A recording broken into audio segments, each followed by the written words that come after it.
More of the sounds that will follow shortly.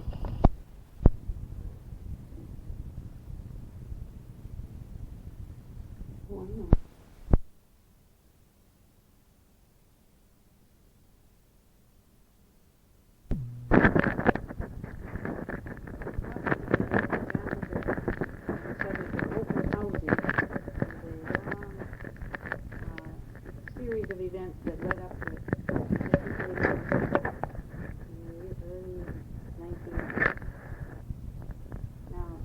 John, you want to just start? I think you can do just most of the talking here. I don't have to even ask you many questions. But how did it all begin, and how did it come about that you were involved in this? Well, my first acquaintance with the housing problem for minorities in Madison came almost immediately upon my arrival here in 1947. Would you tell us where you came from, John? I came from Chicago, and before that California, and before that New York, and before that Michigan. I had worked in civil...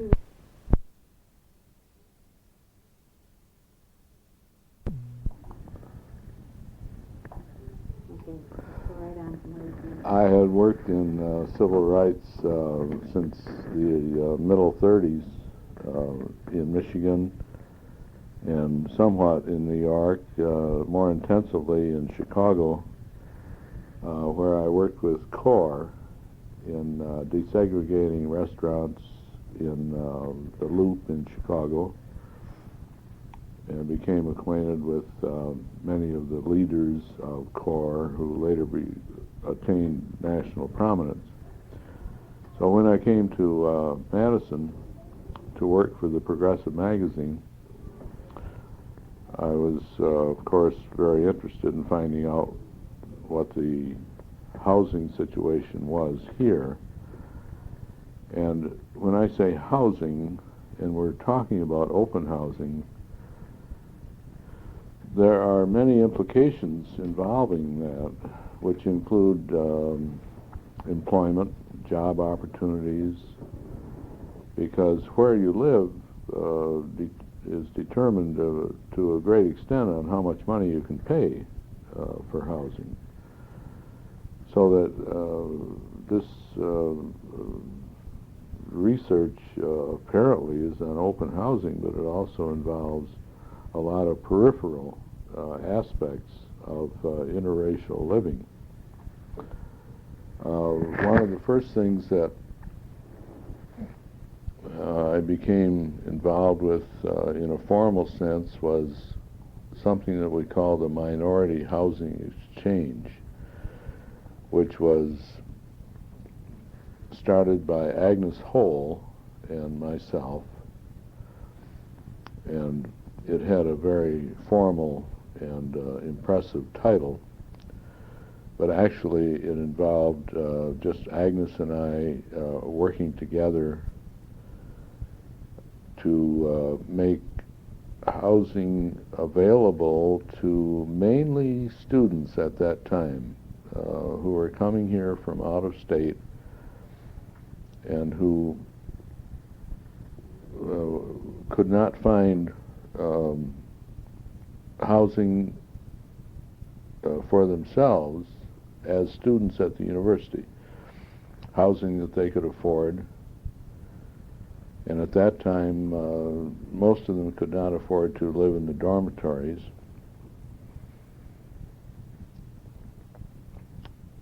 And some of them have families? Some had families, but most of them that we dealt with did not have children, even if they were married. Rarely did they have children. They were mainly young undergraduates or young graduate students who might have been married, but without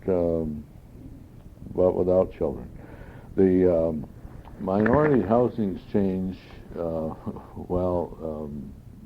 we published a little pamphlet which we put in all the churches in Madison, and apparently as one student found housing or learned about the minority exchange, these pamphlets went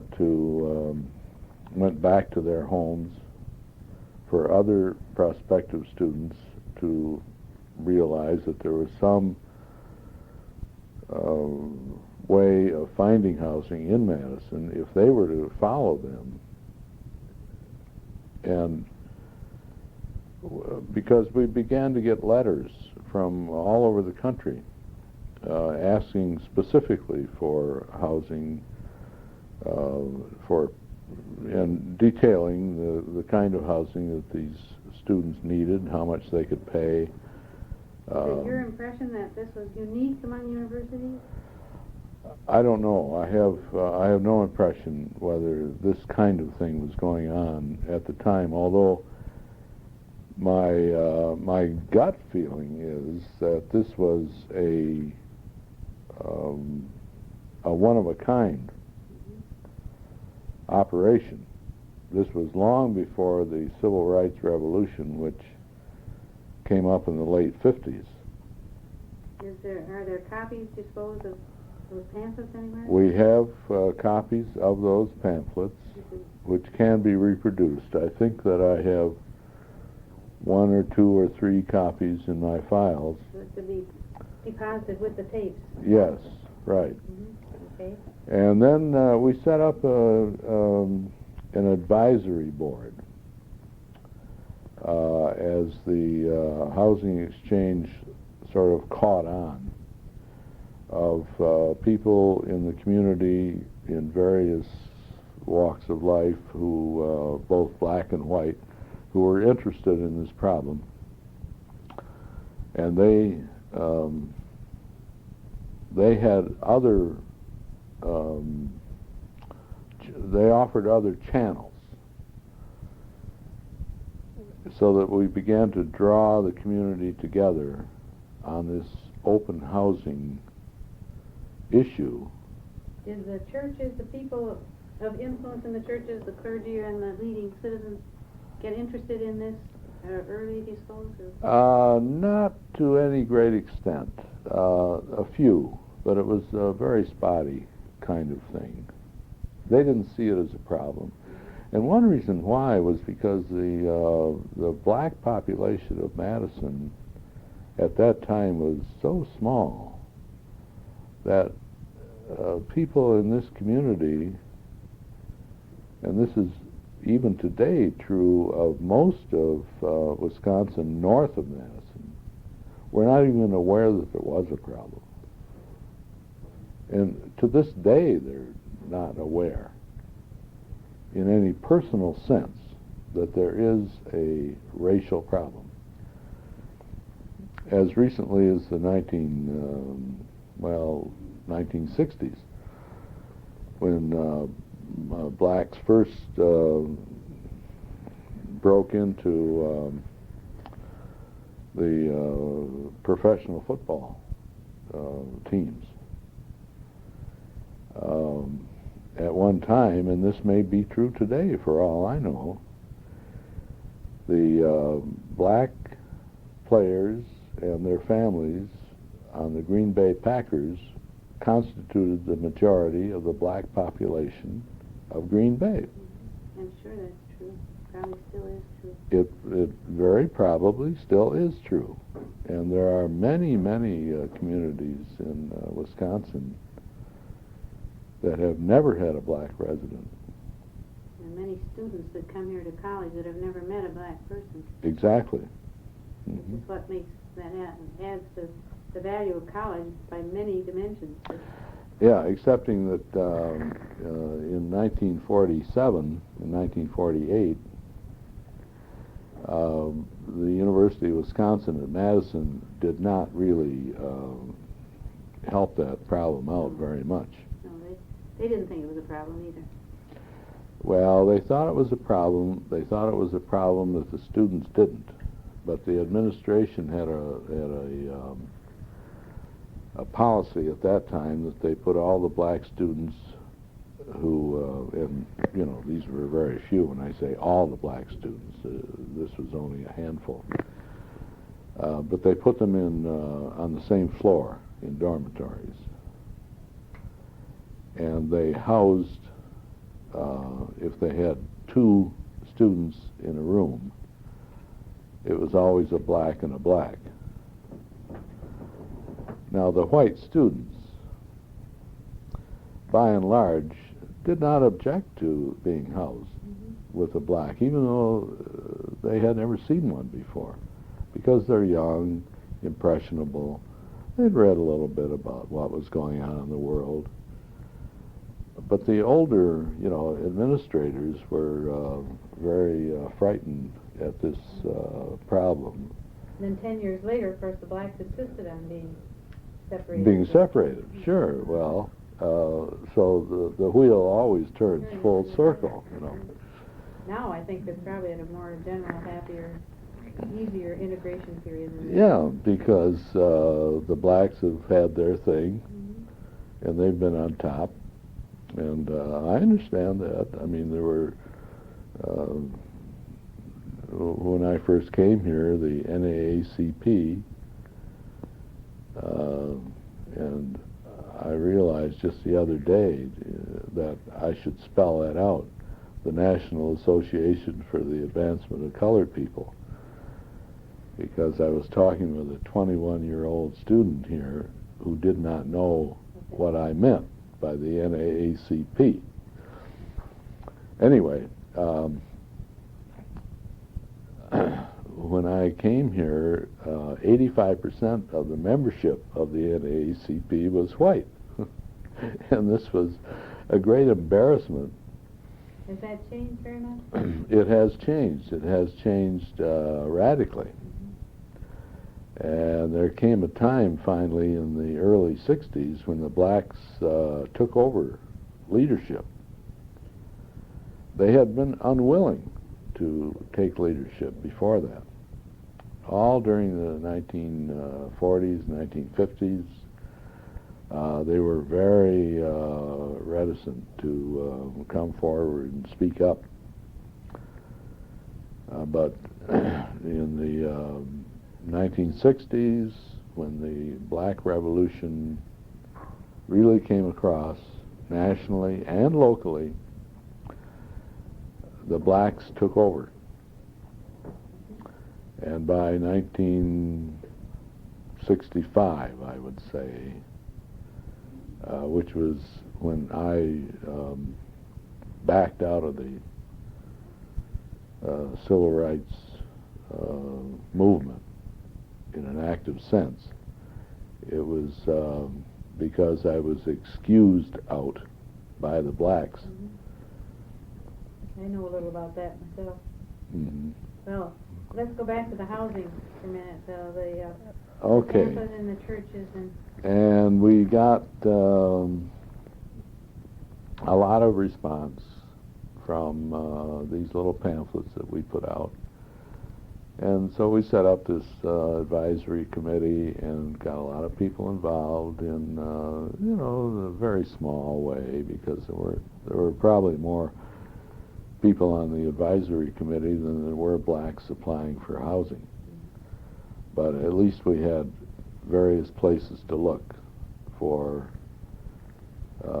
different kinds of housing. Did people come forward to list available housing for you? Yes. For your yes. and Mrs. Hole? Yeah. And we had a sort of a go-around with the University Housing Bureau at the time. And there's much to be said on both sides. One was that we asked the university, the university at that time had a much more extensive housing file than they now have. They controlled more housing. They not only controlled it, but they had they had file cards of people who had housing outside of their jurisdiction, but availability. They long since abandoned that, but I'm talking now about the late 40s. And of course, there were many, many students then too, weren't there? The sudden bulge, post-war bulge. Oh yeah, sure, but and the whole campus was littered with trailers, and they lived in the old housing up at Baraboo when the powder works closed, and the university ran buses. That's where John Reynolds came from. Lee Sherman Dreyfus. Yeah, Dreyfus, and oh gosh, I know lots of people that came out of that Baraboo housing, which was used to house workers to build munitions during the war. Were there minority students up there that you're aware of? No, not that I'm aware of. Of course, those were the days when a lot of those young men were in law school. There were no blacks going to law school or medical school or anything. Well, that was before my time in Madison, anyway, because they were just closing that down when I came here. What was the volume of the effort, would you say, about the minority housing exchange?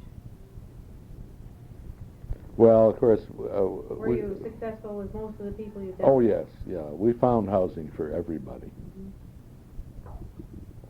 Which is something to be pointed to with pride. Yeah, but the volume was very small. Mm-hmm. And but we, by God, found housing for everybody. Was it localized, ghettoized housing? Some of it was, but the important thing was that if somebody wanted to come here to get an education, we found them a place to live. Mm-hmm. And that was important. I've had lawyers, two lawyers I think of. Donald Murphy is one. I don't know what's happened to Donald Murphy except that still working around. I think on the campus. well, I think he's working for a tax. I don't know, IRS or something like that. Maybe the state tax. I hadn't seen him for a long time, but he came to me. He graduated from this law school, didn't he? Yes, Mm-hmm. but he came to me he came from Beloit. And I remember that he came to me at my office when I was working with the Progressive. And he had been referred to me just that day. And he said that he had been looking and looking and looking for housing. He had been admitted to law school, but he couldn't find a place to live. He absolutely could not find a place to live. And of course, housing was very tight at that time because of the tremendous influx of GIs. And there'd been no building. No building, nothing. There were Quonsets all over the place. Even what is now the Library Mall was filled with Quonsets to hold classrooms. There wasn't even room to put for a while there, the enrollment jumped from 15,000 to 25,000 almost overnight. Well, anyway, Donald Murphy came to me, and I just picked up the phone and I called 3 or 4 places, and I had a landlord up on Sterling Court, which is now long gone, who owed me one. And I said, look, you got to find a place for this guy because he's going back to Beloit and he's going to lose that whole educational opportunity. Said, I don't care what, you got to put him in there. And he did. And Donald Murphy registered the next day and graduated from law school. And he was an assistant DA for a long time. And lived in Madison ever since. Yeah, right. And he came to me years later, and he said, without that contact, which I came to you through this minority housing exchange, I would never have gotten a law education. remarkable, isn't it, how many things depend on one. One little thing, factor. one little thing. And hours, because he was going to take a bus back home that night and give it all up. So what happened after the minority housing exchange? Well, there began to be stirrings in the community, and in, I think, 1948,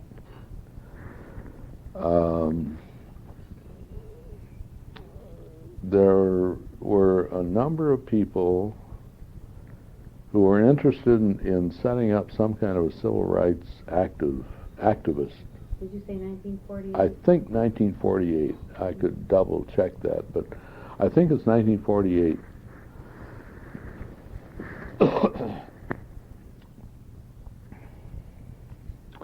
There was organized then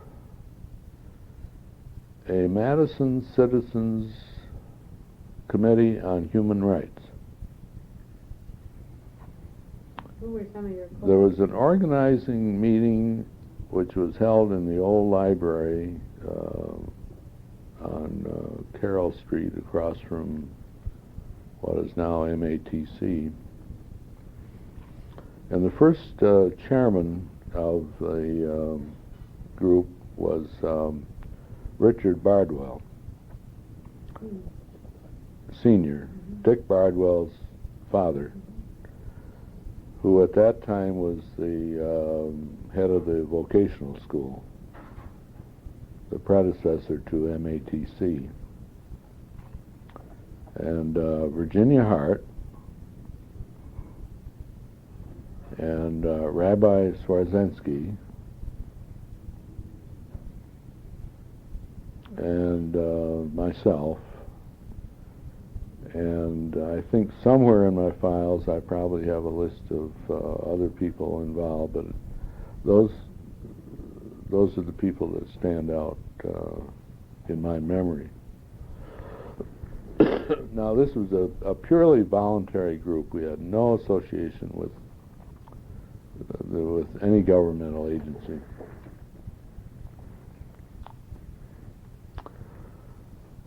And we were concerned not only with housing, but with any aspect of civil rights,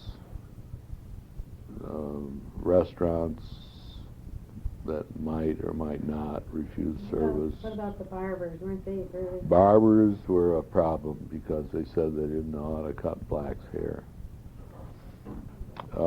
which with some of them was true, but it's not that big a problem. Well, when they wanted to cut women's hair, they learned how. Yeah, they learned how.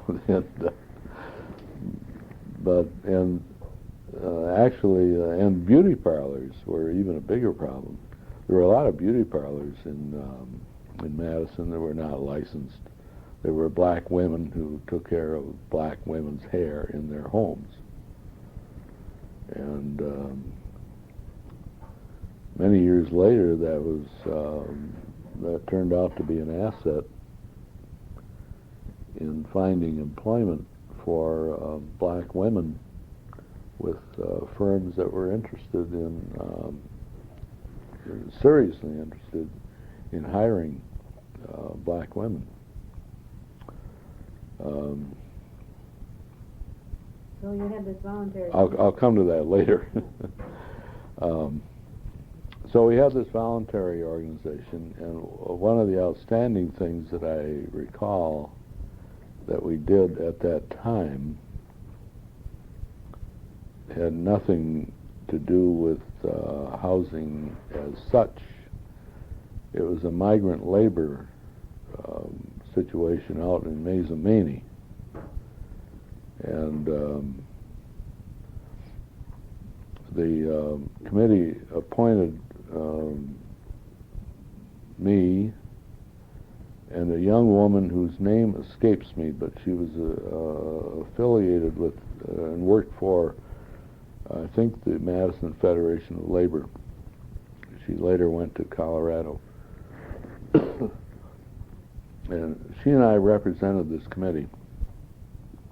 There were 50 migrant laborers on a farm in Mazomanie who had been recruited and brought north from South Carolina. Were these black? They were all black. They were from Florida and South Carolina, and they'd been brought up here in trucks. And at that time, there were very few regulations regarding this. You had to have a license to have migrant laborers, but that's all you had to have. It didn't really spell out anything about health conditions or responsibilities. And we got wind that there was a desperate situation there. And it turned out there was a lot of publicity about it.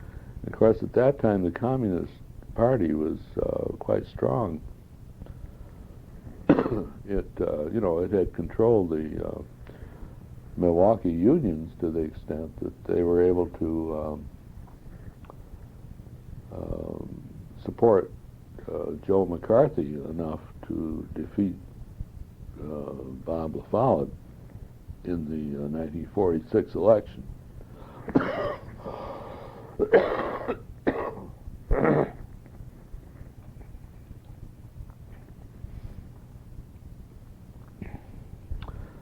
And they were still selling the Daily Worker right up on campus. And it was a respectable thing to be a member of the Communist Party then. And I have no quarrel with that at all. But in this particular instance, they latched onto this migrant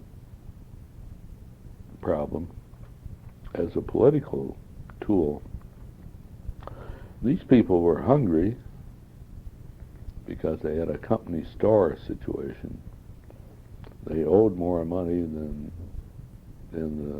they could pay because the weather was bad. When the weather was bad, they didn't work, but they still had to eat.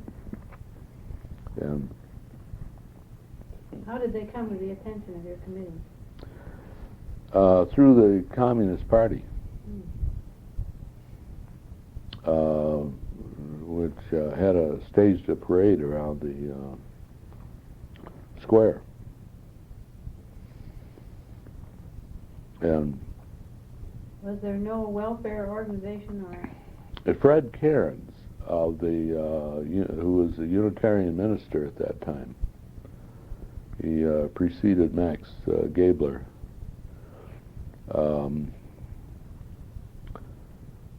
And who was really not a very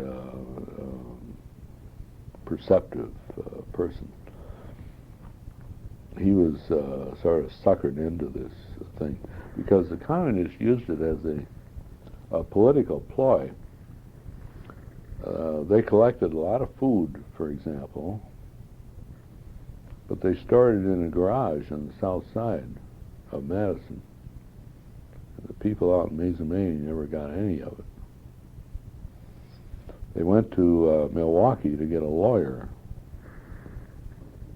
to represent the migrant workers in some kind of a class action suit.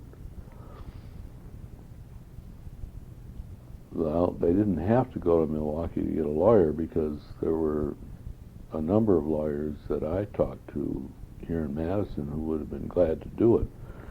But they had to go to Milwaukee to get a communist lawyer. And it was, they were just playing it for politics right up to the hilt. So anyway, we went in there and we went out and talked to the migrant workers to find out what they wanted. What they wanted was to go home. They were willing to just give up the whole deal. It was a bad season. They owed a lot of money that they couldn't pay. Most of them were illiterate. Their leader was a minister who was also one of the workers, and not an educated person, and who was sort of bewildered about the whole thing. Was this the first outbreak of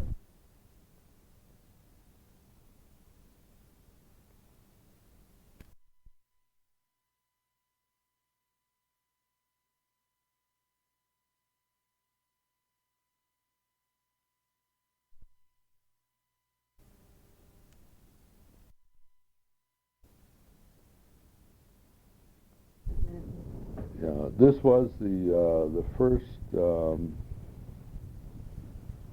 my knowledge, this was the first organized effort on the part of migrant workers to get some kind of redress of wrongs in the state of Wisconsin.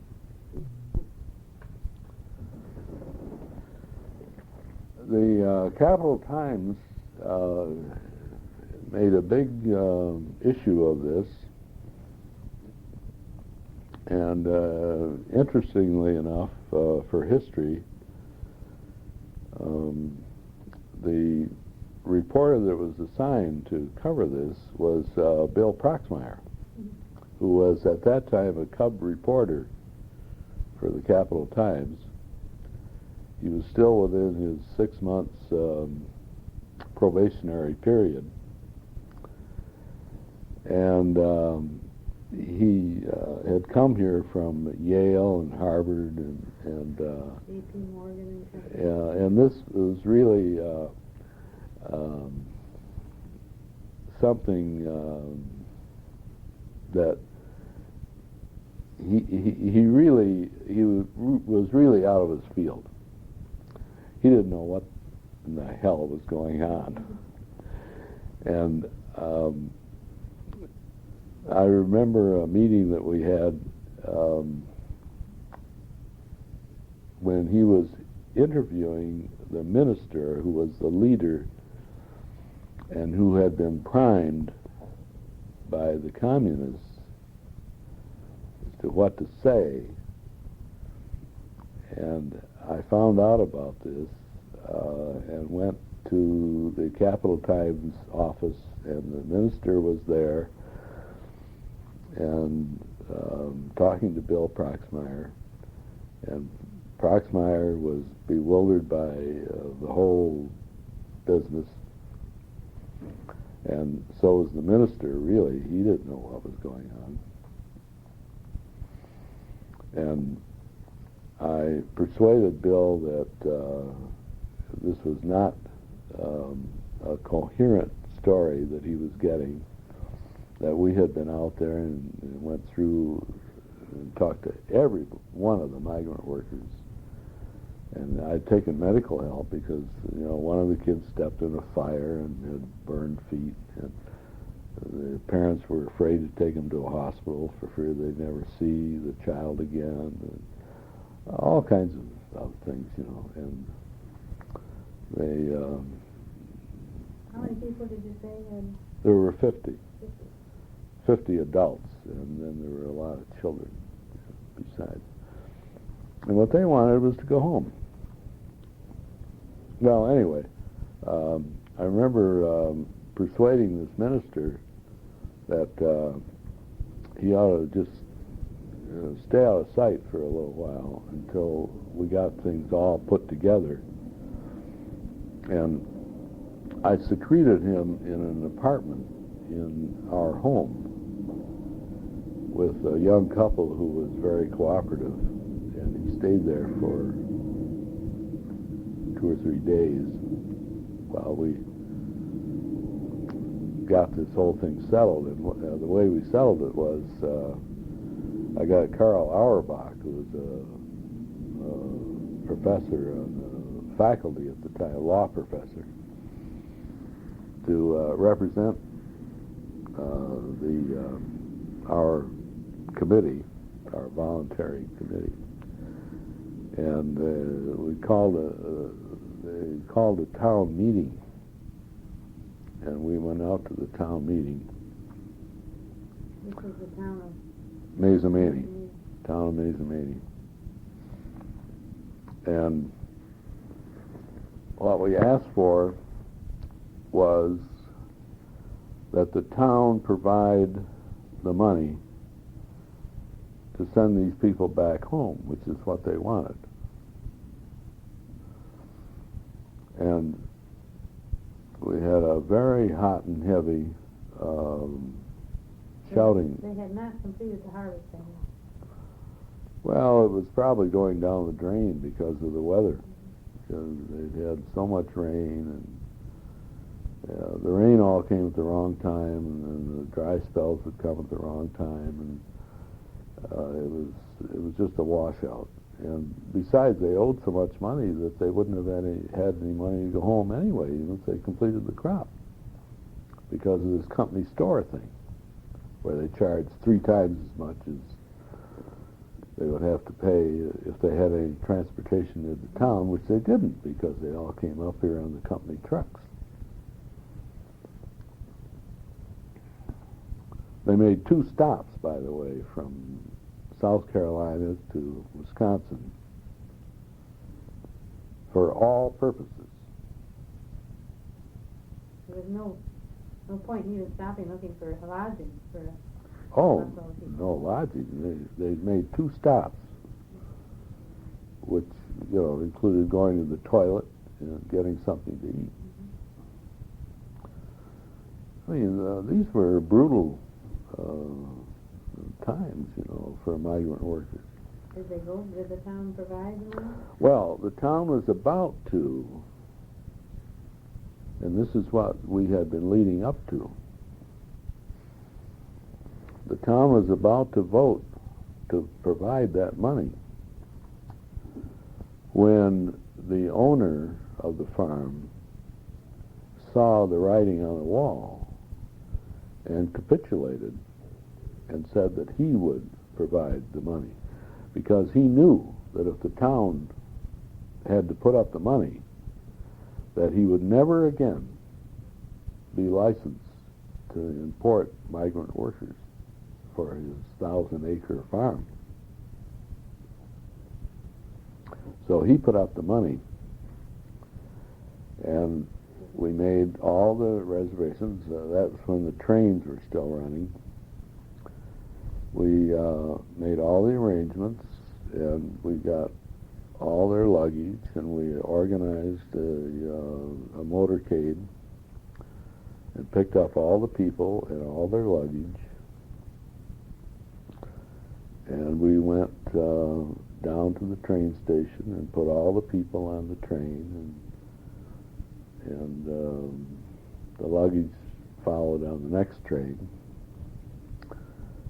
And that was the end of that particular incident. But in the meantime, during this period, Rebecca Barton, who worked for the Department of Education, the State Department, had been sort of given freelance to work on minority problems of various kinds. And she had a young and very energetic helper, Joyce Erdman, just recently graduated from the university. And they got very involved in this migrant worker thing, and I don't remember all of the details. I know that I spent a lot of time with Becky and with Joyce then, but they drew up a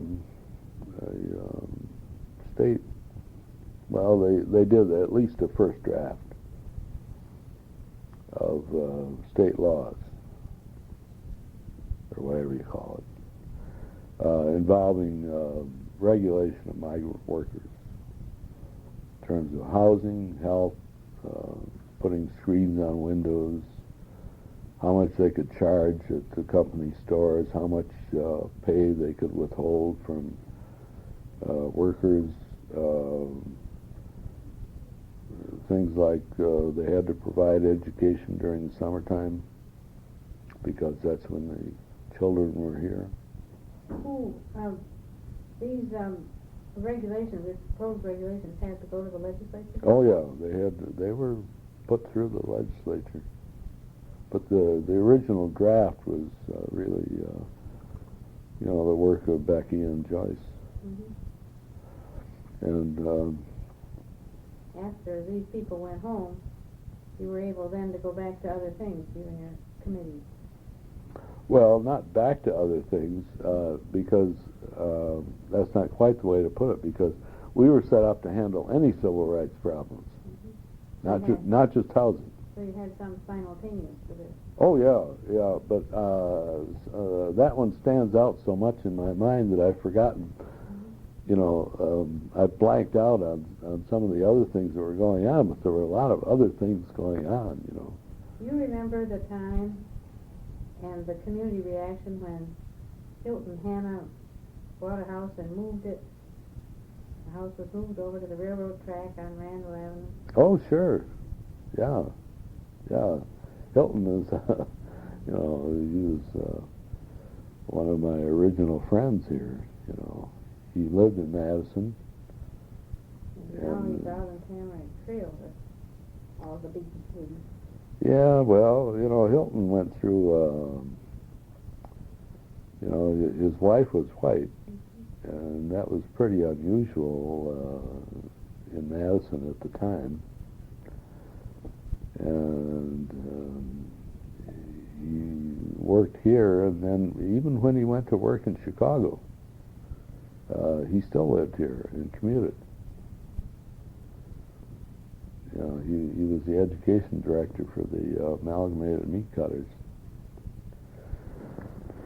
But he always lived in Madison because he felt at home here. You raised a beautiful pair of daughters. Oh, yeah. Oh, he was, I haven't seen, well, anyway, that's beside the point. But, there were individual housing problems, as I remember. Oh, yeah. Coming out of that Hilton being one, and the moving of the house. Yeah. And Carson Gully. Yeah. Did you remember that? Did you put that on the tape, something about Carson Gully? No, I can't really, because I don't remember it that well. I really wouldn't feel free to speak about Carson Gully. I knew him, and but there were other people who were working, with him on that situation. Yeah, this whole movement we're talking about, the housing movement that you and Agnes Holt began, spread out, so it gradually drew in many, many more people. Oh yes, yeah. A citywide right. movement. Yeah. And I think I have a list of the people who were involved in this.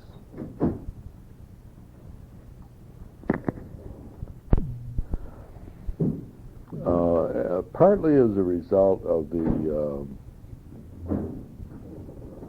work that the Voluntary Committee on Human Rights had done, Ivan Nestingen, who was then a member of the City Council, introduced an ordinance which was, as it turned out, ahead of its time, and a far-ranging ordinance that provided for open housing, fair employment, open accommodations in all public places such as restaurants, bars, etc., hotels.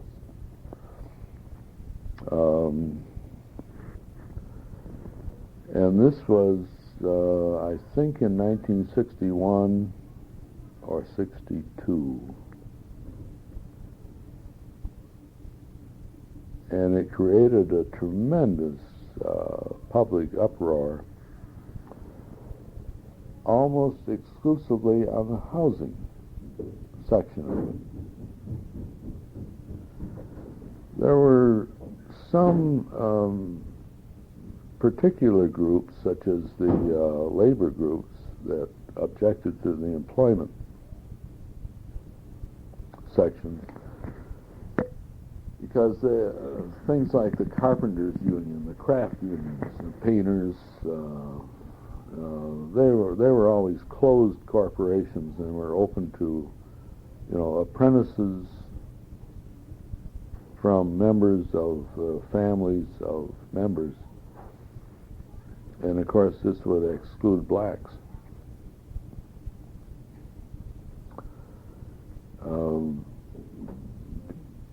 Because it was a self-perpetuating kind of employment, blacks would never have had an opportunity to get into it.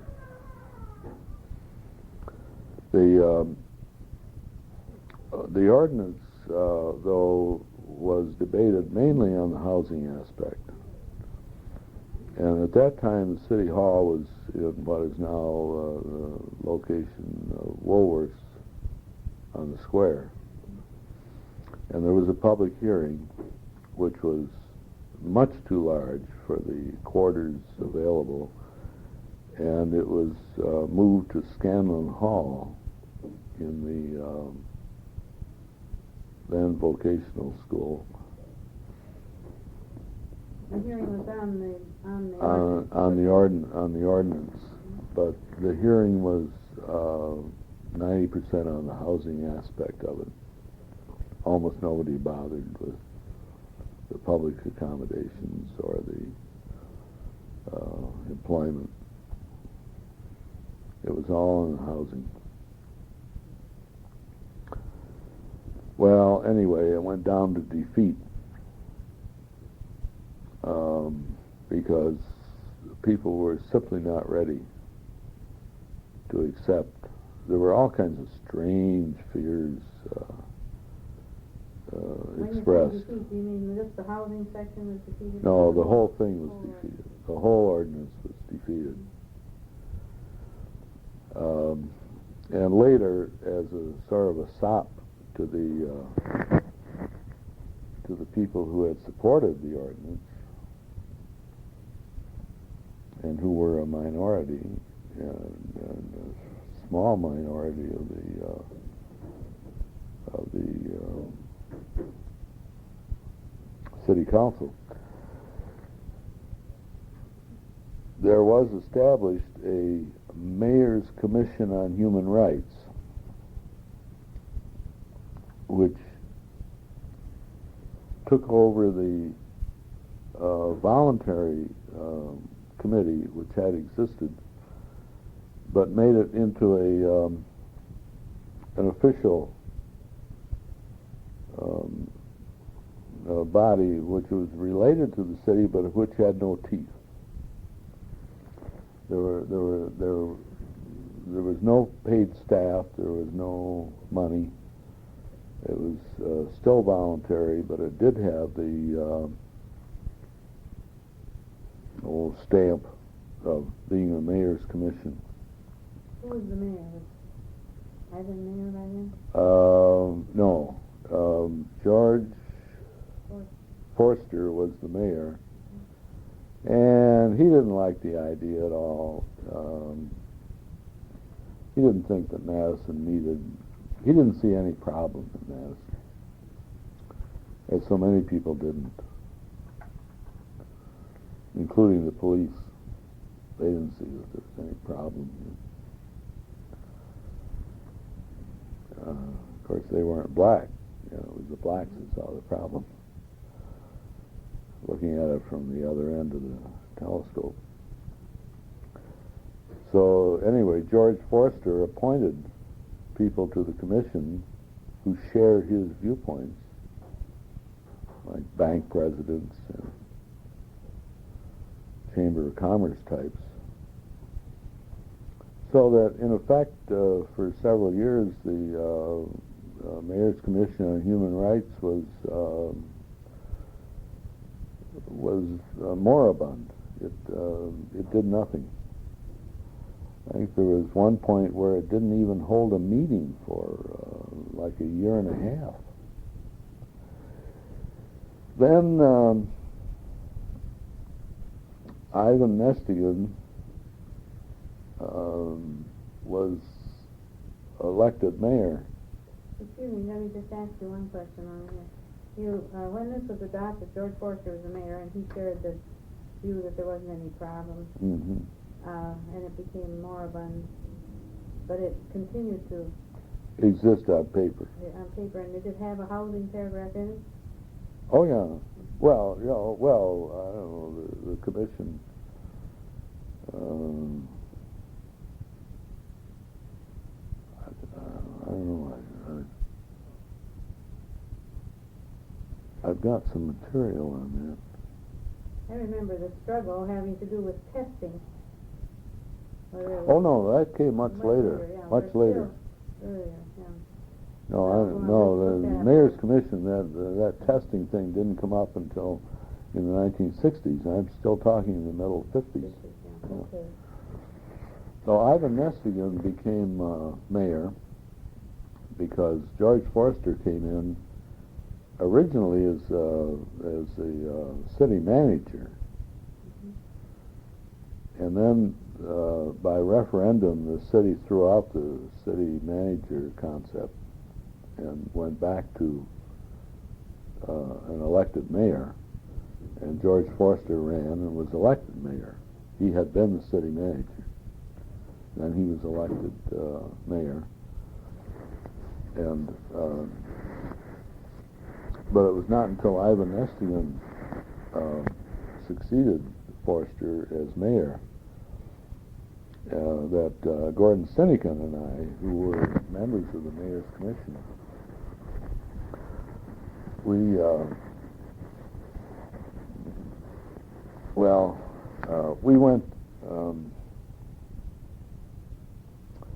went to Ivan and told him we wanted to reactivate this group and really make it functional and not just a dead letter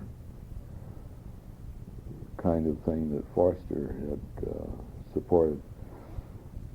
So we got people appointed to the commission. It was still a mayor's commission, still voluntary, still no money, still no teeth, no ordinance. But we thought that we could gradually build toward that. And so we did get some active people on the commission.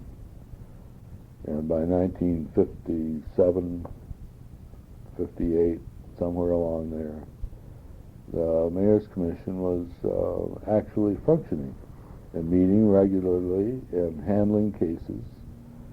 We handled them only on a conciliatory basis. We had no law backing us up. We could talk with people on housing or jobs or whatever, but we had to do it simply by persuasion. But this worked reasonably well. Did you have a lot of complaints? No, we didn't have a lot of complaints because, the word was out that the mayor's commission really didn't have any teeth. Mm-hmm. And a lot of the blacks did not want to get involved unless they had a law backing them, because they might wind up worse off than when they began. If they complained about something, if they were discriminated against, for example, in housing or in a job, and they complained and the mayor's commission investigated and tried to conciliate and work out, a more equitable arrangement. If the landlord or the employer didn't want to go along, or if we couldn't persuade them, it would be putting the black in a position of either being fired or being evicted, and nothing to fall back on. So that they were very reluctant to stick their necks out. And understandably, with nothing behind them.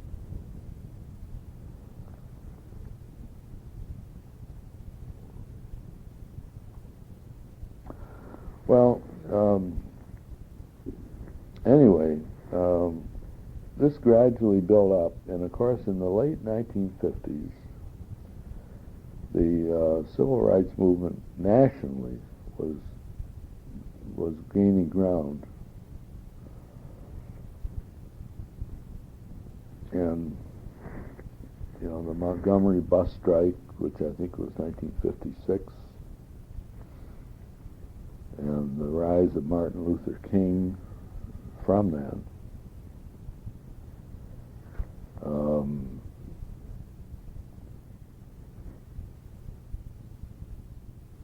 sort of spurred national interest, and of course of the Kennedy administration did really ignite the civil rights movement, which was tinder hot at the time, and that gave them the opportunity to break through. Of course, Eisenhower was the one that sent the troops to Little Rock, and yeah. Well, you know, but the thing was bubbling and boiling all during the 1950s. And it came to a peak in the late 1950s. And then with the Kennedy election, that was the time to break through. And this was when the black students began to sit in on southern restaurants and forced integrated public facilities. And of course the big Brown decision was 1954. that was 54, but well, and that was part of the whole cauldron, you know, that was breaking through in the 50s. I suppose originally it started with, well, actually, in my opinion, it started with two things. One was World War II, when black soldiers traveled all over the world and were accepted to an extent that they had never realized in their own country. And the other thing was television, because blacks saw how white people lived, or how they thought they lived. For the first time, they were into their homes. They saw these soap operas, and they saw the Cadillac cars. And this, you know, a black family could live in a shack and still have a television. And television was a real breakthrough in blacks getting into white homes and seeing things that they had never seen in real life. They didn't realize that most whites hadn't seen it either, like that, right? They didn't, but that's not what they were shown on television. And what you see on television is what happens to everybody if you've never seen everybody.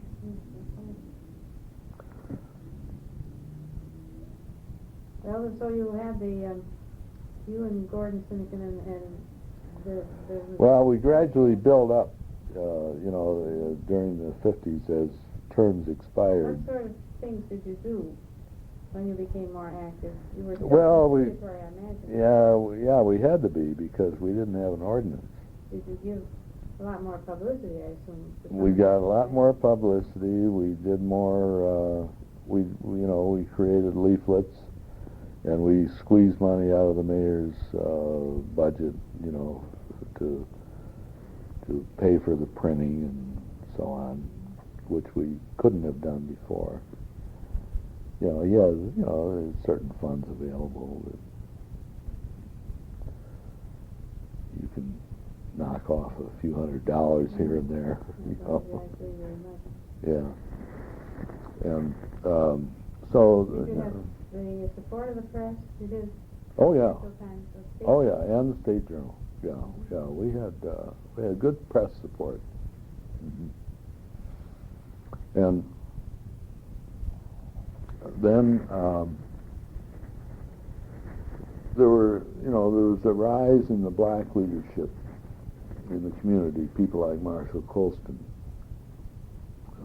well-educated, very active,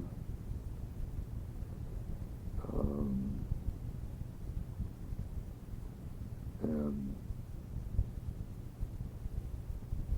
the time was ripe to resurrect. This was not the term that was used, but actually it was a resurrection of the Nestingen ordinance of 10 years ago. This tape will contain a final interview with John McGrath on the question of open housing and equal opportunity in Madison. It is being made on January 24th, 1983, at John McGrath's home.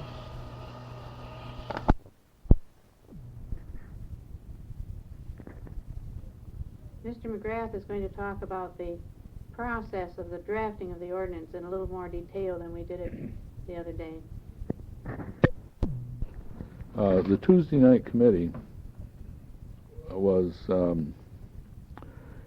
interested in drafting an ordinance that would satisfy all of the community elements involved, which meant the NAACP, the Women's League,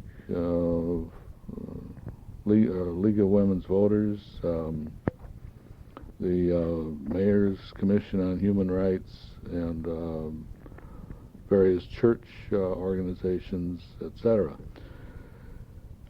Ed Conrad, who was city attorney at the time, was very interested in drafting an ordinance that he would have a large hand in, because he felt that that would ensure that it would stand up legally, especially since it would have been the first ordinance of its kind in the state, and in the absence of a state statute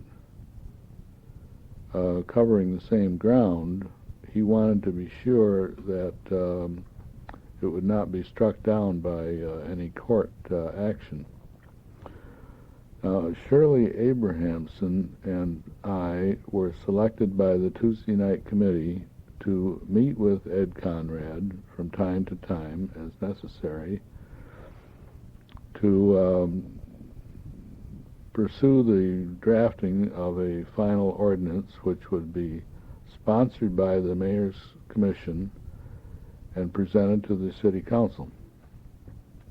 When Shirley and I and Ed would meet, we would talk over the various points that the Tuesday night committee had agreed on or was interested in. We would hash those over, then go back to the Tuesday night committee and report, and then further discussion would result from that. An example of the kind of point was that in one stage the ordinance included a provision that a third party could file a complaint on discrimination in housing or employment or whatever on behalf of, but without necessarily the consent of the person who was aggrieved. There were various elements of the Tuesday night committee, including the NAACP, opposed to this, so that provision was dropped. The complaint had to be filed under the final ordinance by the person who felt that he had been discriminated against. That step by step, we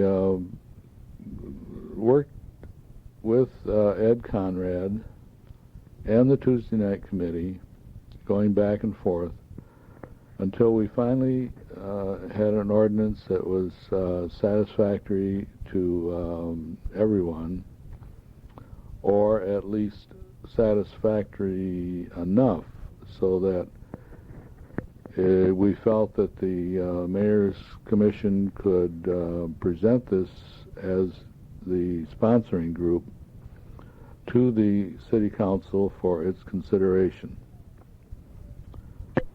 Let me just ask you. Could you explain to us a little bit about the relationship between the Mayor's Commission on Human Rights and the Tuesday Night Committee, which I gather was an ad hoc group of non-official people?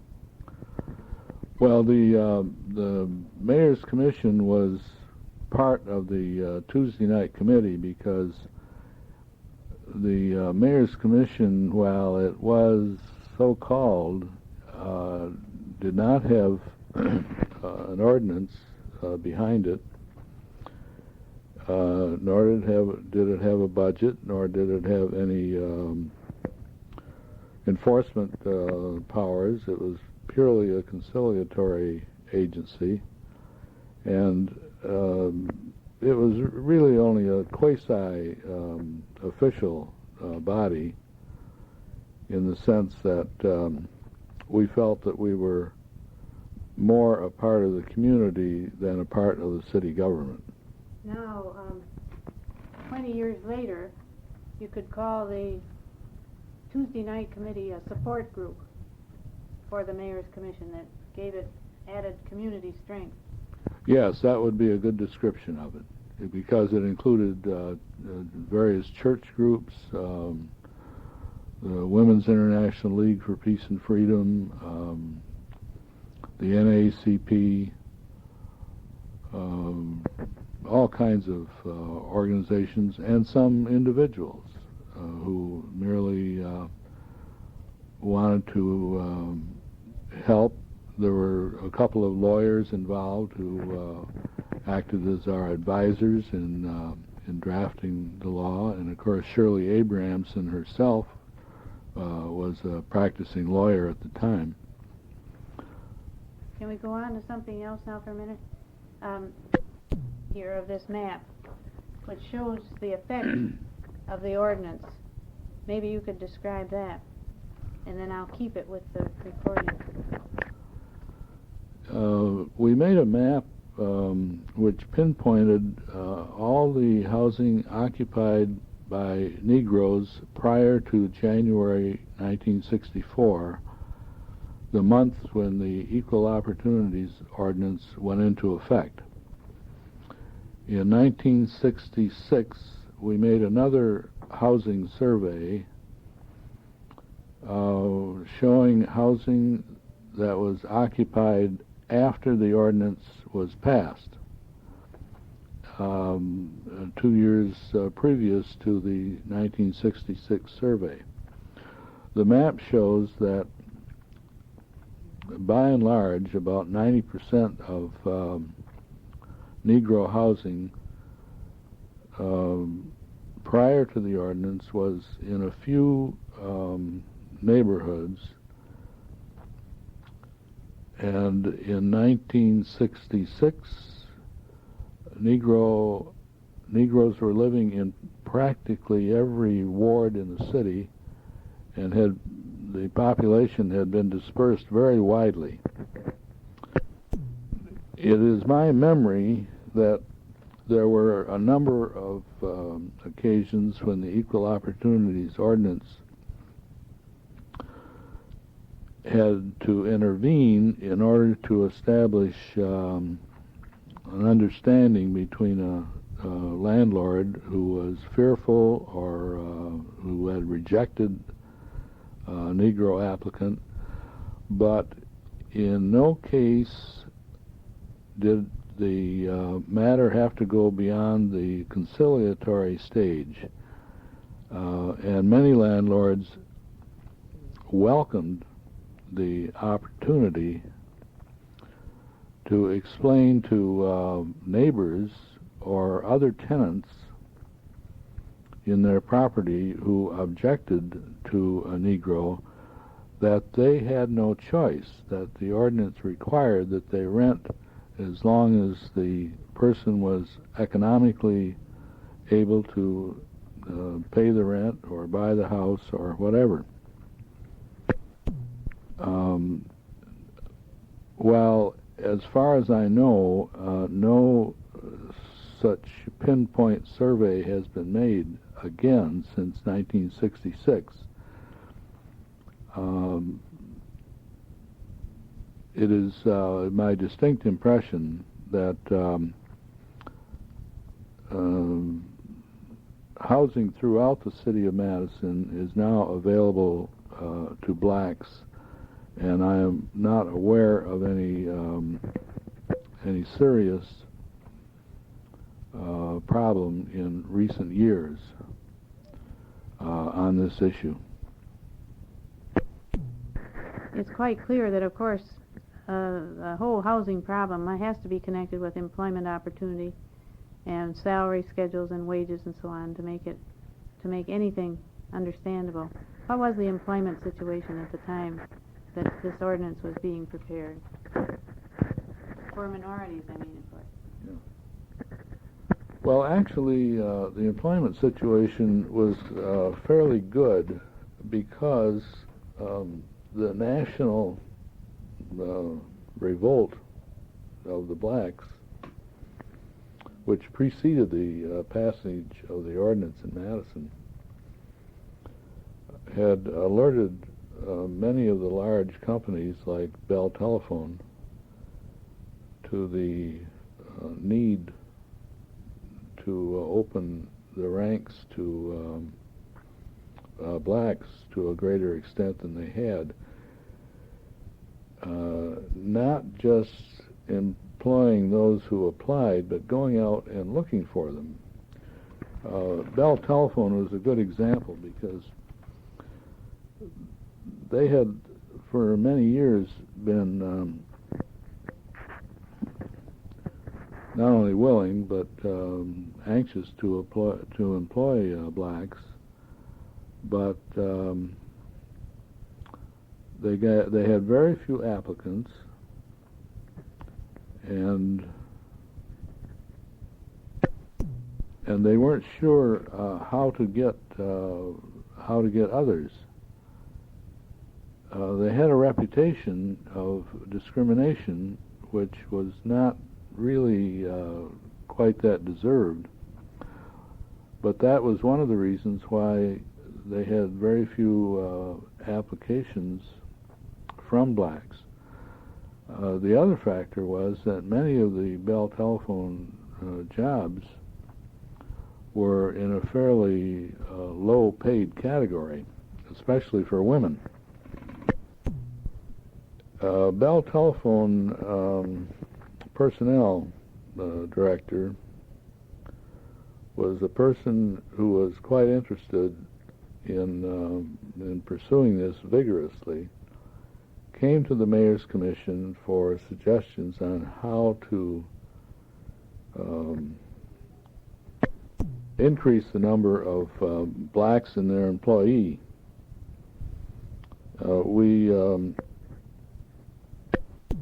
We had a number of suggestions. I'm talking now about before the ordinance passed, so that all we could do was leave it to Bell Telephone to implement these themselves. And we were glad to do that. We were glad to see that they were interested.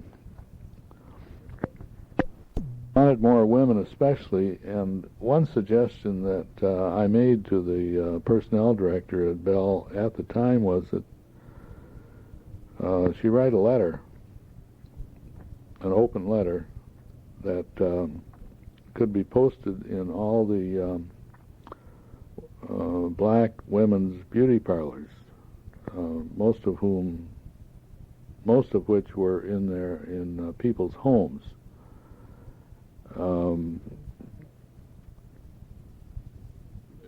Just stating that they were welcoming applicants from women, and they would be given equal consideration for whatever jobs were available.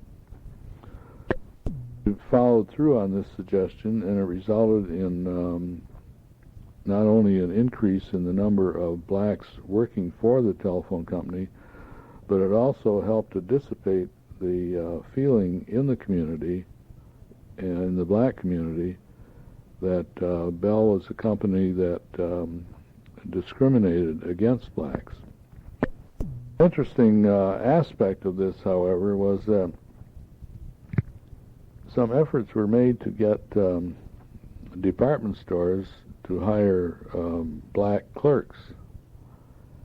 And a couple of the larger department stores were perfectly willing to do so and encouraged blacks to apply for such jobs. But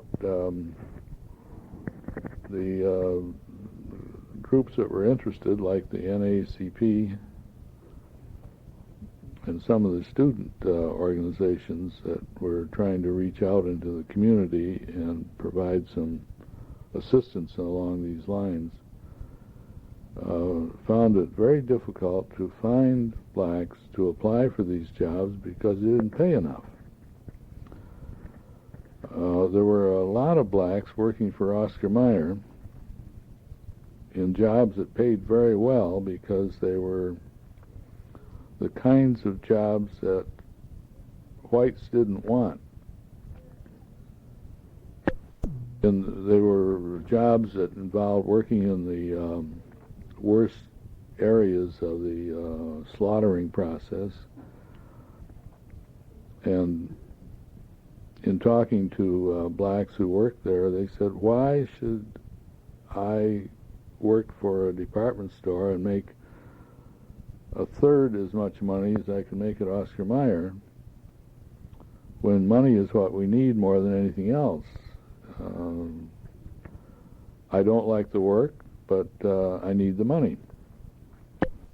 Now, in terms of employment as a whole, I would say that there was virtually no unemployment among blacks. There was underemployment, but I would guess that at least half of the black heads of families, particularly men, had not one but two jobs, sometimes even a third. But they were low-paid jobs, and they needed more income to take care of families, especially if they had a number of children. That the passage of the ordinance in that aspect of it, which covered employment, seemed to have had more effect on government employment than it did in the private sector. After the ordinance went into effect, it was much easier for blacks to qualify for civil service jobs and that kind of thing at the city and the county and even the state level. I think one of the things perhaps you can say is that the situation for black employment in 1960 and 61 varies tremendously from the situation right now, where they are suffering so much more than the white unemployed. That is, 60-61 was boom time, and there were jobs available for everybody. Now, of course, it's quite different. It's depression time, and the new hired are the first fired, and in many cases that means the minority employees. I think that's true.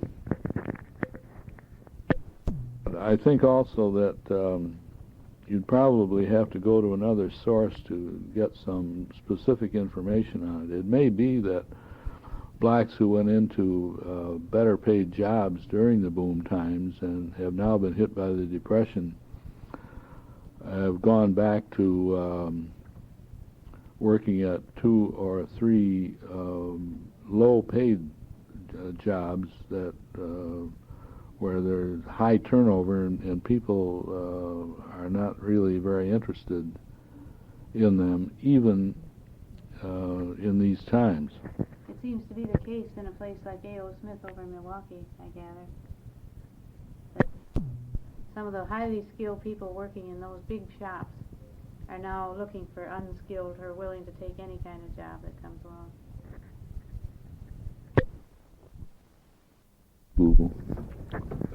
The Madison NAACP, under the leadership of Marshal Colston, drafted a comprehensive ordinance covering housing, employment, public accommodations,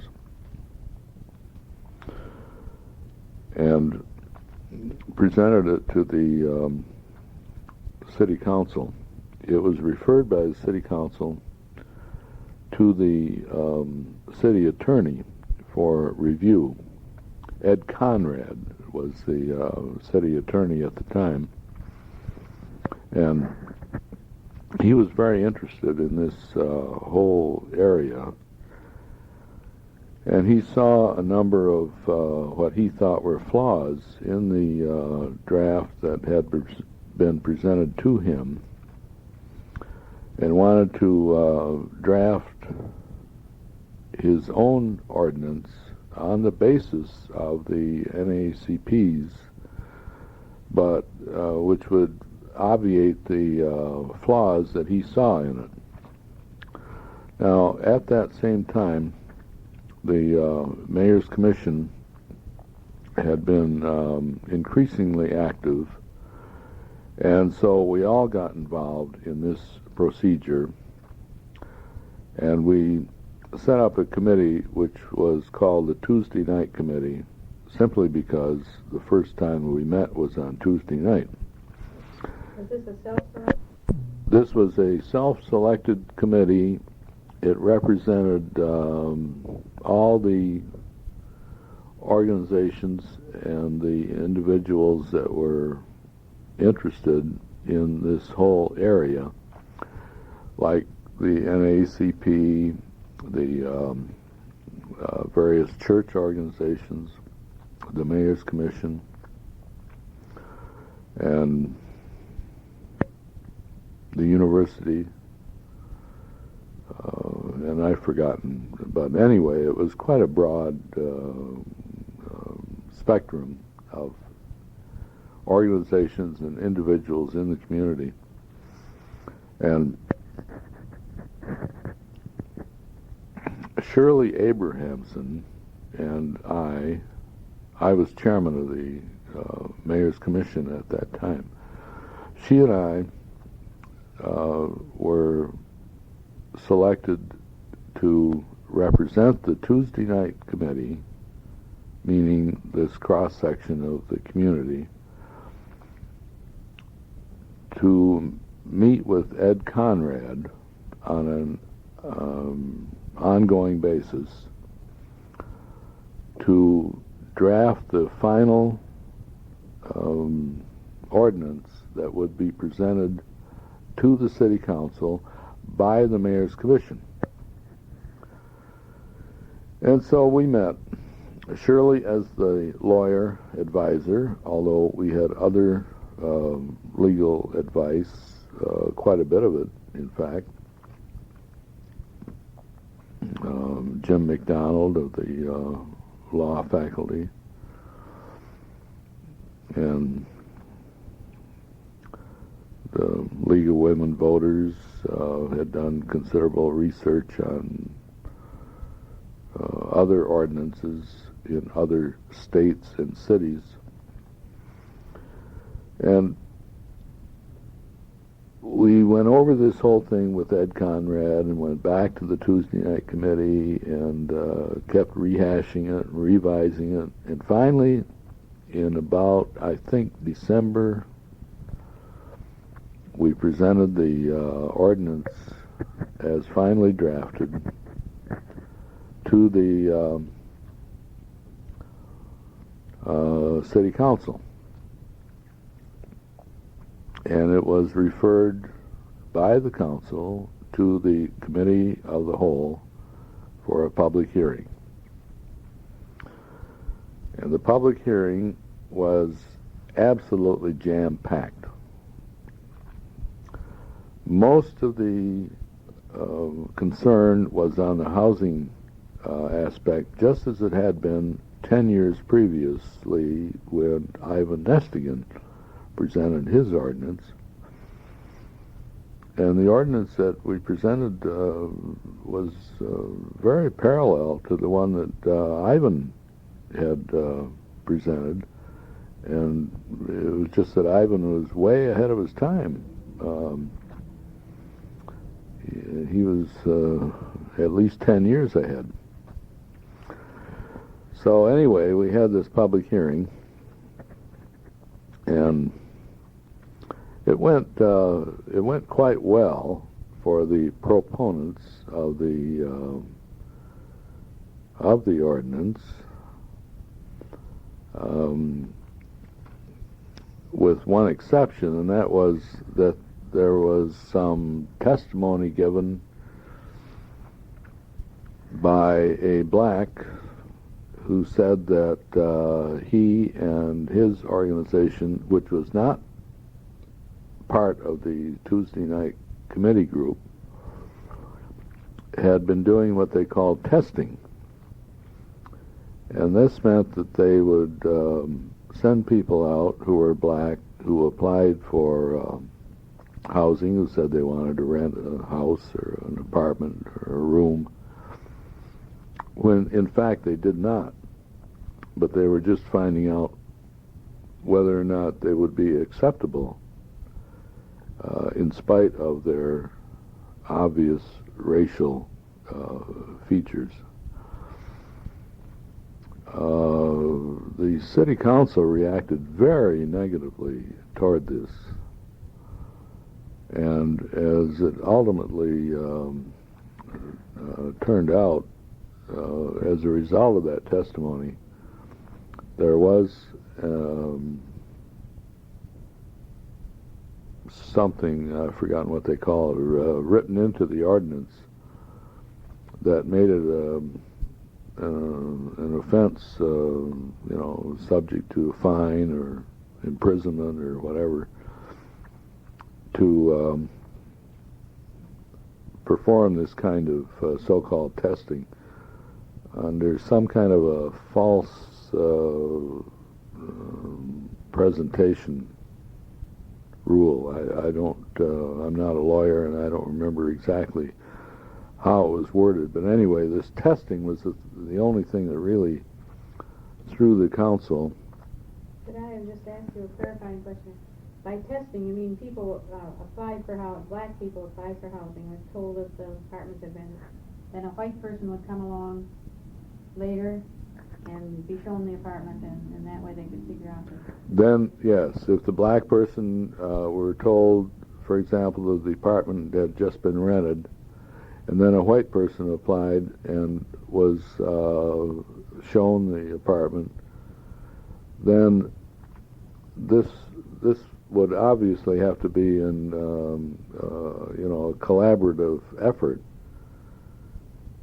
but it would indicate that the black person was turned down because he was black. And it made landlords feel very threatened. Very threatened, and rightly so, because it was a false kind of presentation, and it was something that was totally unexpected by the Mayor's Commission in presenting this ordinance, because we had always thought that everything would be straight and above board. We hadn't envisioned this kind of challenge on a sort of a phony basis. Well, it turned out in the long run not to be a serious problem. Was there something put in the ordinance that specifically forbade? There was something put in the ordinance that specifically forbade that and subjected anybody who did this kind of testing to a fine. Was anybody prosecuted ever under this? No. But presumably this kind of discrimination is subtle type of discrimination went on to a certain extent. It did before the ordinance, but to our knowledge it did not after the ordinance was passed. A lot of discrimination, I suspect, died out too when a surplus of housing developed and they needed... Not only that, but the discrimination died out when landlords found out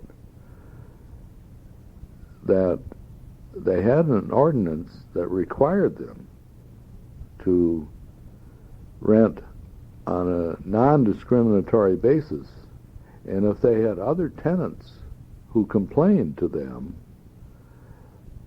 all they had to say was they had no choice, because the city ordinance required them to rent to anybody who had green money, regardless of the color of the skin.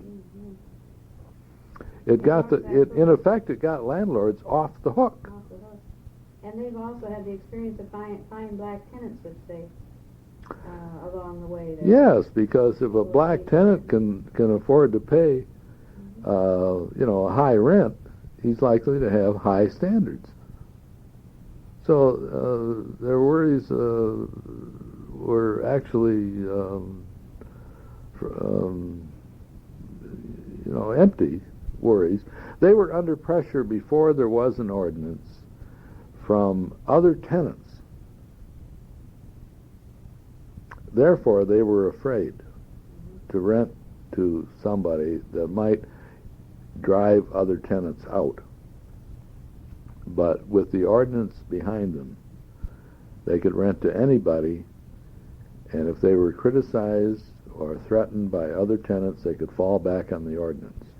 Was it your impression that there was any what we call block busting in the big cities in Madison at the time of the ordinance?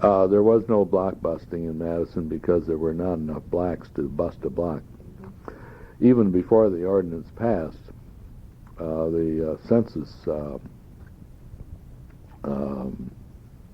showed that, the official federal census indicated that there was no block in Madison that was more than 50% occupied by blacks.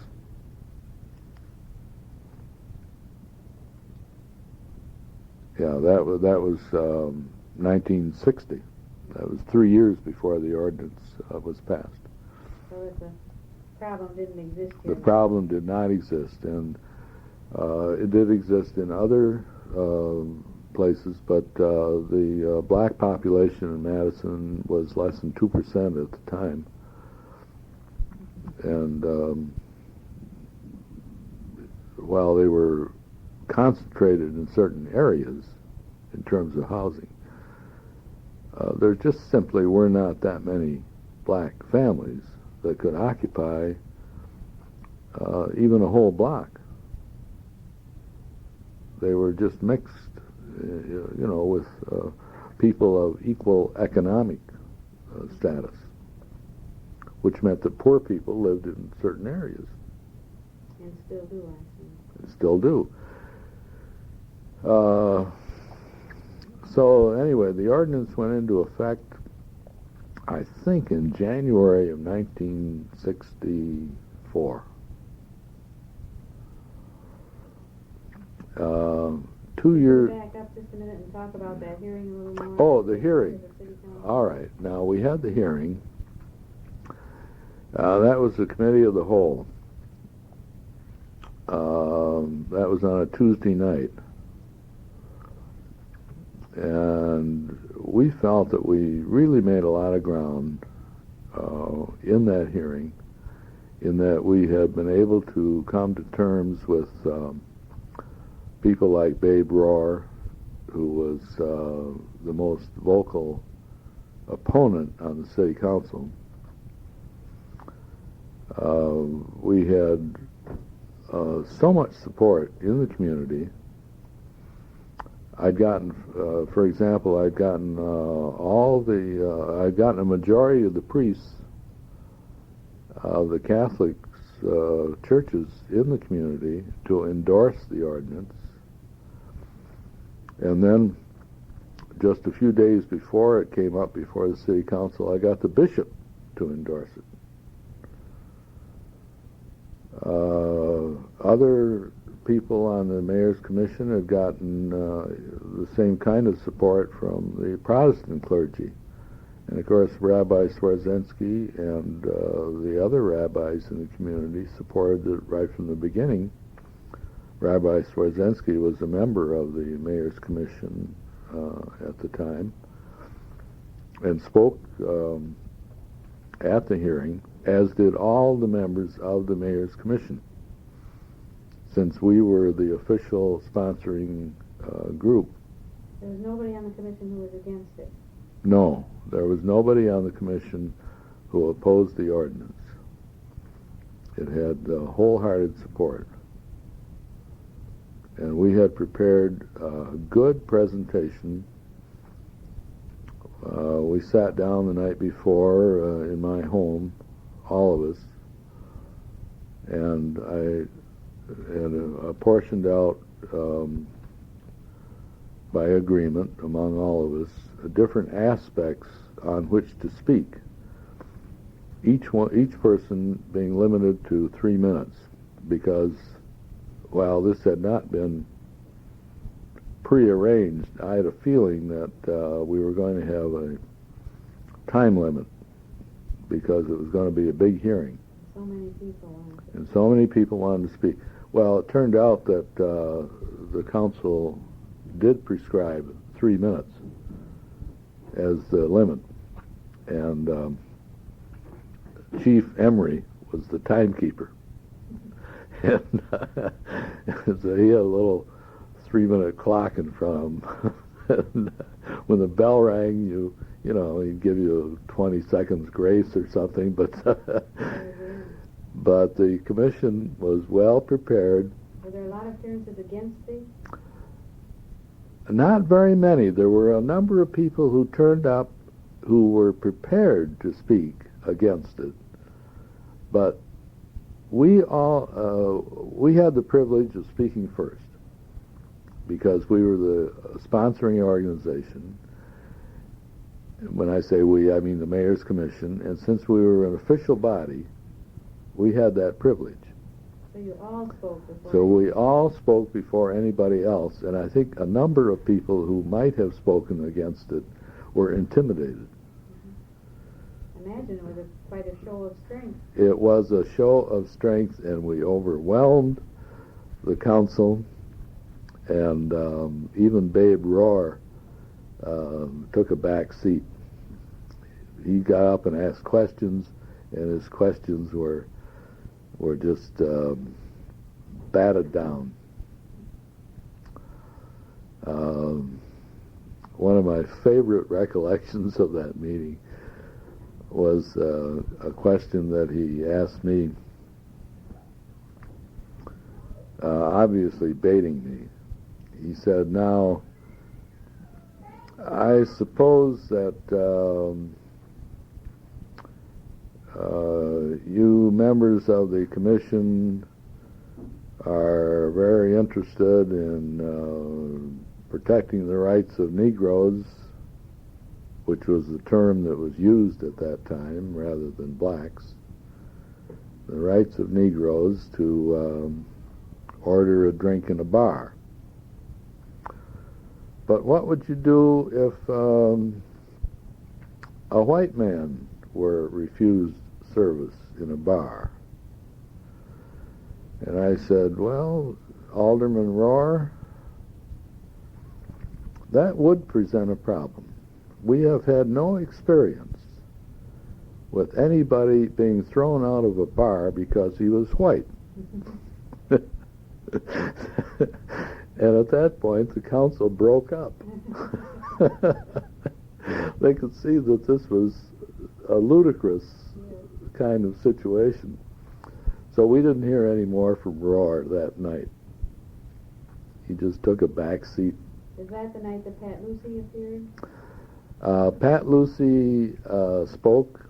He was the only realtor in town, and he was the biggest realtor at that time. and he spoke in favor of the ordinance.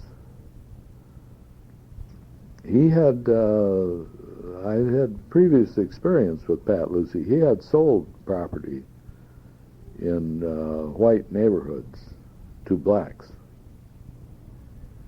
with no appreciable problems.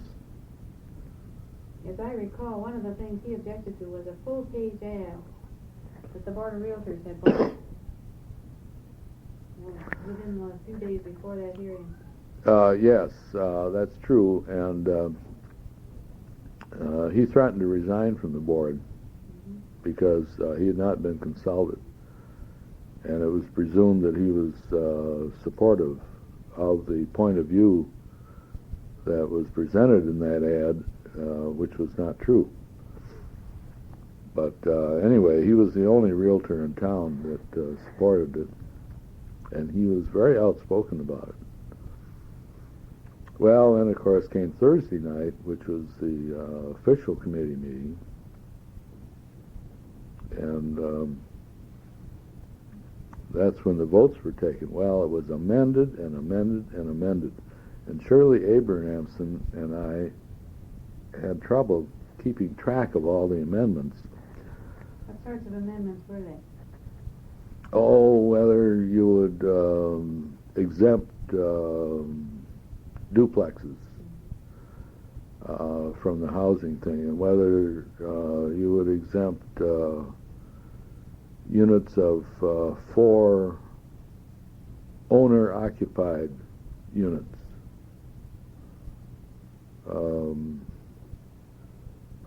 There were just all kinds of, they were sort of, and then there were amendments tacked on to amendments. And actually the council lost control of what it was doing. And when it came to a vote,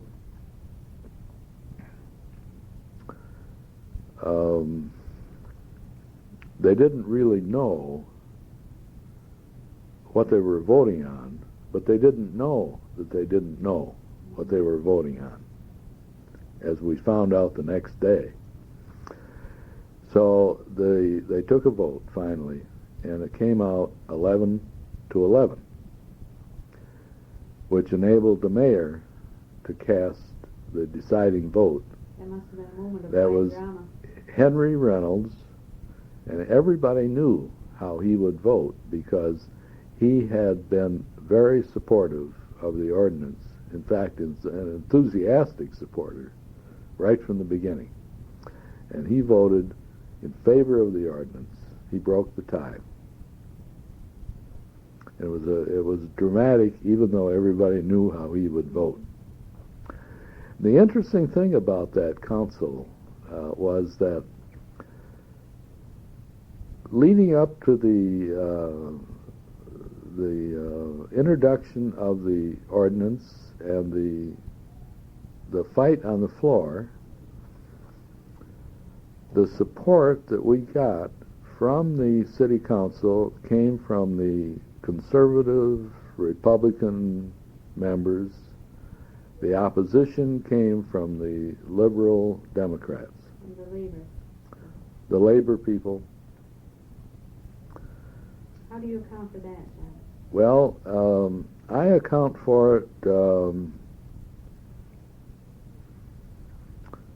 mainly because the labor people felt more threatened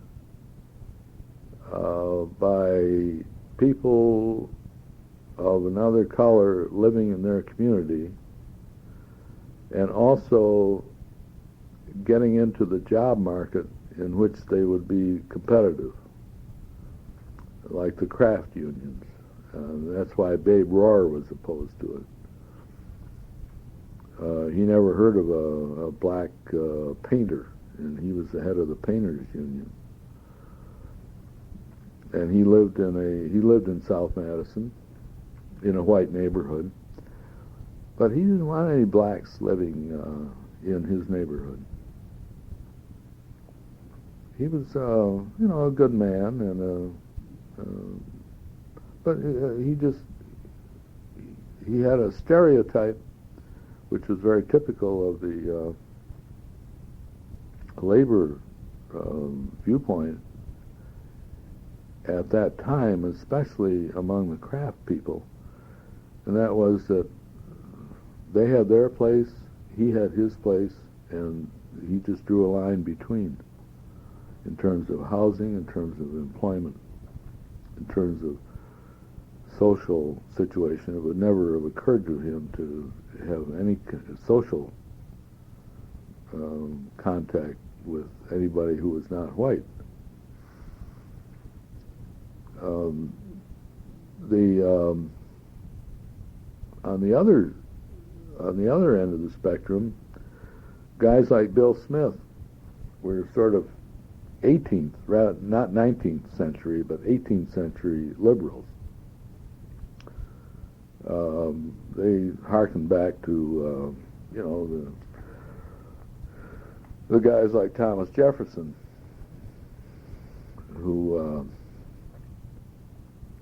had great theoretical views of life, liberty, and the pursuit of happiness,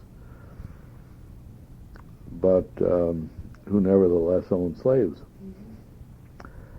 And Bill Smith didn't have to worry about blacks moving into his neighborhood. And that was pretty much the way it got sorted out. It comes down to dollars, Yeah, you mentioned a while ago about something that happened the next day.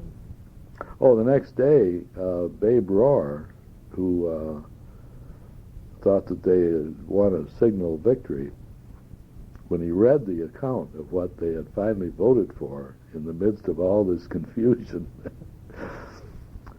threw up his hands and he said, "My God, I had no idea what we voted for last night." It was so much worse than he thought. It was so much worse from his viewpoint. Well, Pat Lucey came up to me right after the vote, and of course, Shirley Abrahamson and I we could hardly contain ourselves because we'd gotten so much more than we had expected, because we had written the ordinance as finally presented. We went all out, we went for the touchdown and expected a field goal. And we got the touchdown. We missed the extra point, but we got the touchdown. But we didn't want to appear too enthusiastic. So Pat Lucey came rushing up because the press was there and wanted to interview everybody, of course, right after the ordinance vote was taken. And Pat was as confused as the council was. He said, "Well, I tell him. I said, "Look, Pat, just tell him that this is a good first step, and that we can work with this, and as time goes on, we can improve, the situation." So that's what he told them, Well, there was about the same time, or was it before, that the state statute was adopted? The state statute came later. Later. Mm-hmm. And so the This was the Madison helped the draft. And oh yeah, sure. That was the basis for the state statute, and but the Madison ordinance was the first one in Wisconsin. What is your impression as you look back on it now? It seems to me there was never any great enforcement problem after. No, there was no enforcement problem. As I say, it took landlords off the hook. If anybody put any pressure on them, all they had to do was say, "Look, I have no choice. We have a city law that says that I have to rent to anybody who can qualify economically." That's the bottom line. And in terms of employment, that was no problem, because even before the ordinance was passed, the big employers like Oscar Mayer and Bell Telephone, well, anybody that, especially that had national hookup. They were after us to find black applicants for jobs. For example, there was a young woman who was in charge of personnel at Bell Telephone, and at that time they had a lot more, women employees as operators. And they have a big turnover before everything was computerized, and she wanted black applicants. They were hard to find because Bell Telephone didn't pay very much, And